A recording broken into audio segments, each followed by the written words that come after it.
We ready? Cool. Welcome back, everyone. We're now going to move on to our candidates for Vice President Welfare.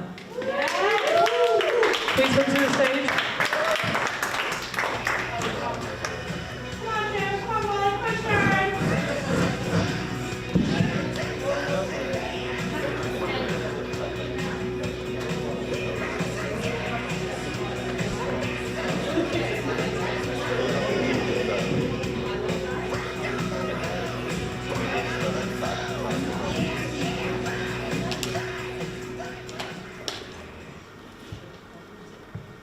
So I'm now going to give each candidate 2 minutes to address the audience. Can you introduce yourself and tell us why students should vote for you? Hi, I'm Molly Jane, or Molly, if you can't be bothered saying both names.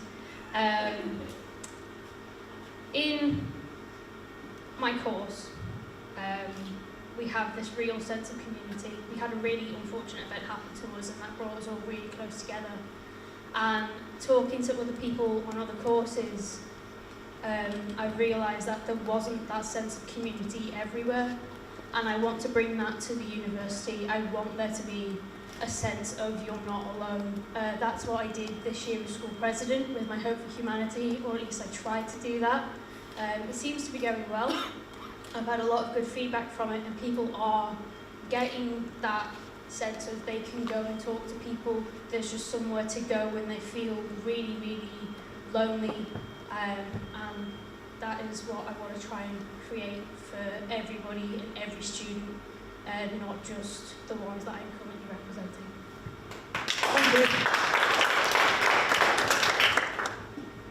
So I'm Gemma Ghouse. I'm currently the Vice President of Education.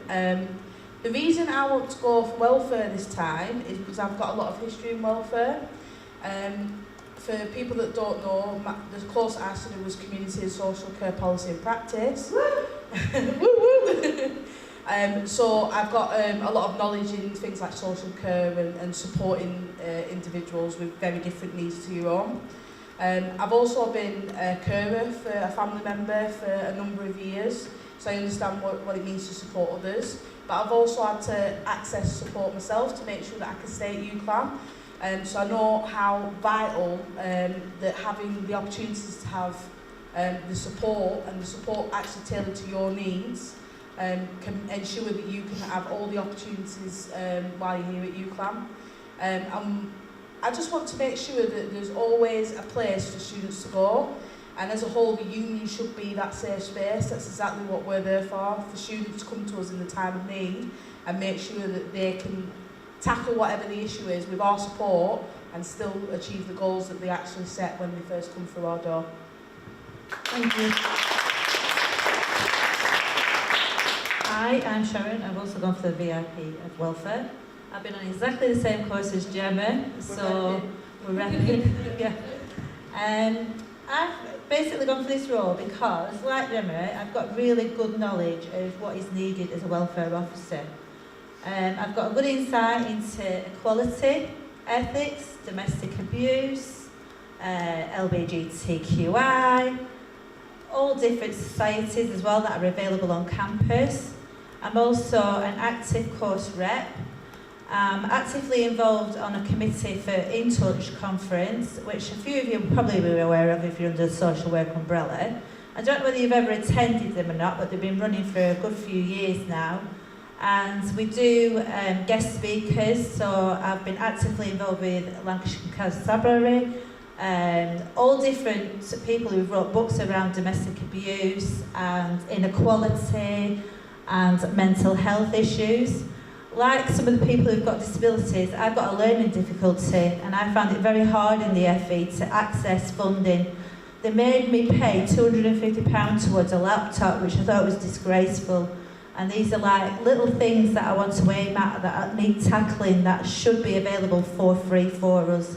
So there's loads of different issues. Just read my manifesto and you'll see what I've got to give and all that malarkey. So I'll leave it short and sweet. Thank you. Thank you. Okay, so my first question is, There it is. If elected to the Vice President Welfare role, what would you do to further the Yes to Respect campaign? A campaign that promotes UCLan being a diverse, inclusive and welcoming place for all students. Well, there's a lot of diversity on campus, and like you said, there's a lot of societies that are getting neglected that need putting forward to these people. It could be anything to do with ethics, it could do with confidentiality, it could do with hate crime. All them kind of sectors need to be more aware for people so that it can be more diverse for them. Is there anything that I haven't really addressed on that diversity? Is there anything? It just says diverse, inclusive and a welcoming place for all students. Nobody should be inclusive. We all should count as a united UCLan, and that is what I want to aim at. Thank you.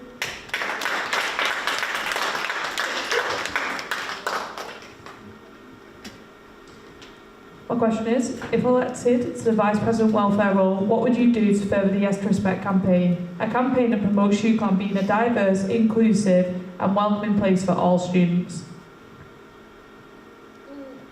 First off, my biggest thing, specifically with the Yes to Respect, would be anybody that doesn't want to come forward and actually put through a complaint formally, just to support them in some way and just kind of just be there to listen.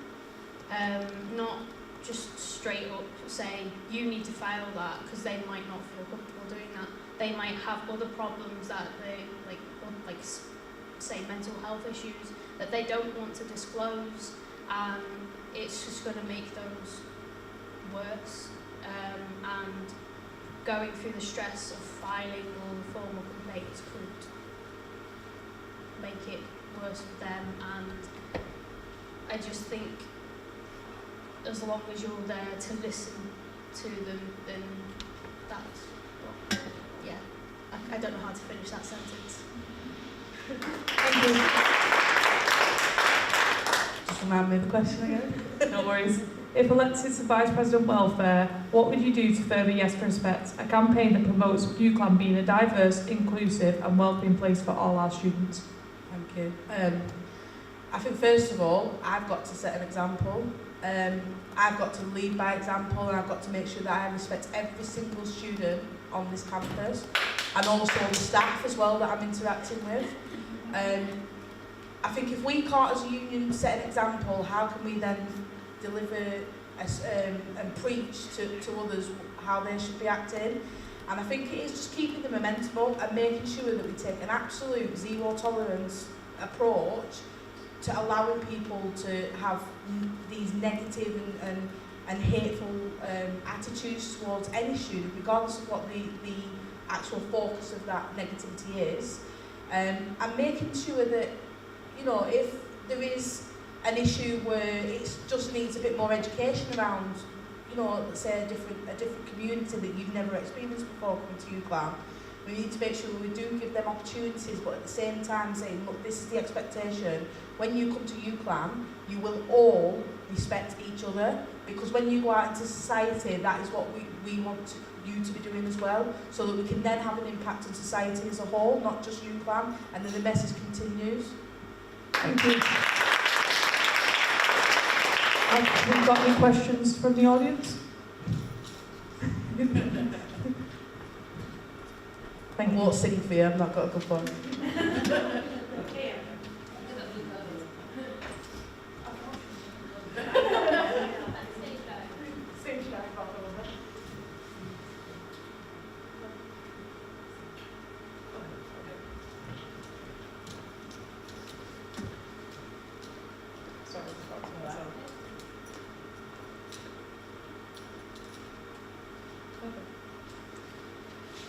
There's currently a lot of stigma around mental health. Even though there's been campaigns in the past, the stigma still exists. What would you do to release the stigma? I think that's a very good question. I think it is keeping the conversations open. I think that's very important. But we also need to make sure that our actions are reflecting what we're saying. So it's all very well me saying that, you know, I really care about mental health issues, But if my own actions aren't reflecting that, I am not actually contributing to the cause. And again, it is about setting an example. I can't go and speak to students and explain why this is so important if I'm not demonstrating that physically as well as verbally. I think that is pretty much the key part to it. Thank you. Would you like me to repeat the question? Yeah. There's currently a lot of stigma around mental health. Even though there's been campaigns in the past, this stigma still exists. What would you do to release this stigma? I think there is a lot of stereotyping around mental health, and I do think it needs to stop on campus, as well as in society, to be fair. Like you said, you can put me in that category if you like, but I don't label anybody. So I would say that confidentiality is key. Being open-minded as a rep and also as a student. Empathic towards others is definitely what I would say that I am. I can't speak for other people. I would hope that I am approachable and that I will target and help break down these barriers around mental health. I've got good awareness of lecturers that do things around mental health and also societies and facilities that are available to them. So I'll hope that I can point them all in the right direction and that I'm just there for them as a support network and use SU as a support network for them. Thank you.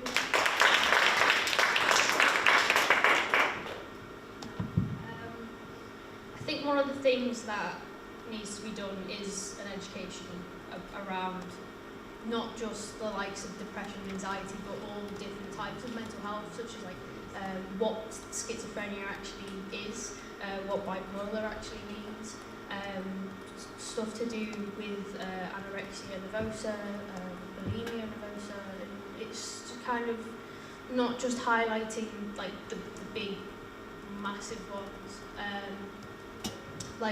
and also just making sure that people know how like these mental health issues affect other people differently. So people always look at me differently when I tell them that I have anxiety myself. They start some people start treading on eggshells, and that makes my anxiety worse. Whereas other people may need that eggshell treading in. I think that education is definitely needed, and that's how we're going to break the stigma surrounding mental health. Thank you. What is the biggest issue surrounding welfare in the upcoming year?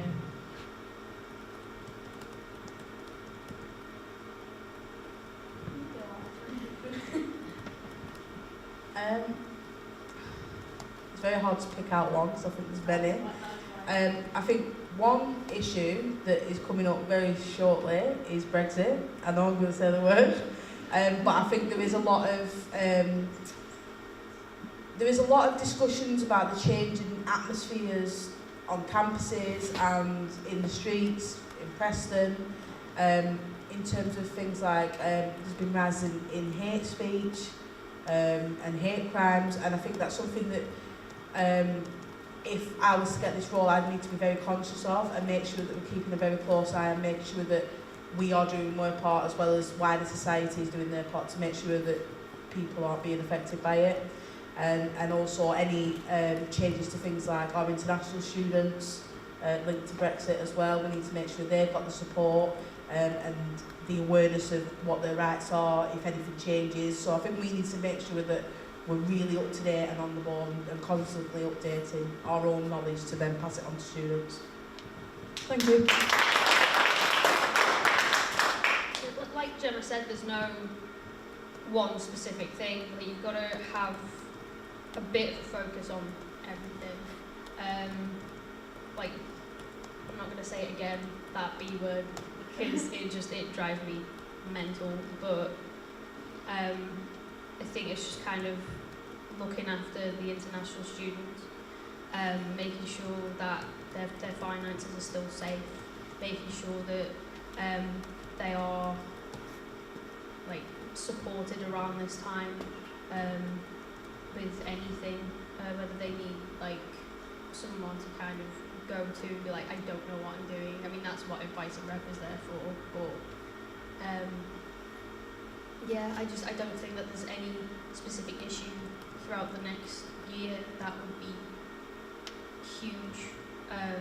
Not that I'm aware of it. Like, it might change come September, so it's hard to pinpoint that now. So. Thank you. As a research volunteer for Connect, we do a lot around funding for people with their welfare needs, and a lot of things that have been brought up is the well-being of the student, because a lot of them, believe it or not, are living off baked beans. I know it sounds hilarious, but this is true, because they can't get access to ALF, they can't get access to Harris, they're struggling with all the paperwork that they need to put in for these funds. And basically, the Salvation Army at the minute are inundated with the food bank. And a lot of the students are going over there. This needs to stop, and I aim to try and do that. Thank you. Big round of applause for all VP Welfare candidates.